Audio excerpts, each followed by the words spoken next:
Aujourd'hui, on découvre la nouvelle génération de taxis autonomes Waymo au CES 2025. On sait que les Jaguar E-Pace des robotaxis Waymo ne seront pas produites éternellement, vu l'instabilité actuelle de Jaguar. Waymo doit donc réfléchir aux futurs véhicules pour ces taxis sans chauffeur. On a deux voitures cool à vous montrer. Le Zeekr RT, conçu spécialement comme taxi robotisé, est vraiment unique en son genre. Sa config de minivan offre beaucoup d'espace à l'arrière, donnant plus de hauteur pour les grands passagers, plus d'espace pour les jambes et un trajet bien plus confortable.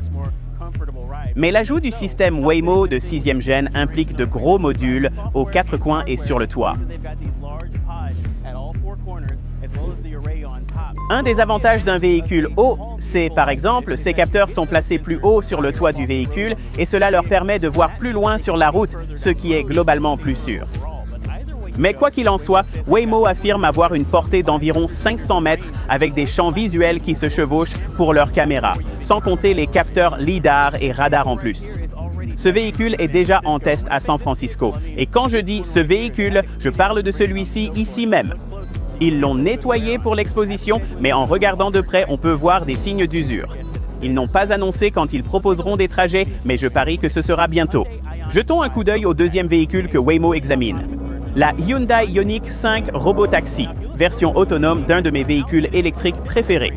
Si vous regardez attentivement, vous verrez qu'elle a été équipée du 6e génération du Waymo Driver Suite, ensemble matériel et logiciel, et l'objectif de cette suite en 6e génération est de simplifier et rendre tout ce système moins coûteux à mettre en place. Ils sont passés d'environ 30 caméras à 16 tout en obtenant une reconnaissance égale ou meilleure en conduite. Inchangé pour cette génération, 5 capteurs LiDAR, 6 radars et des capteurs sonores pour détecter les véhicules d'urgence.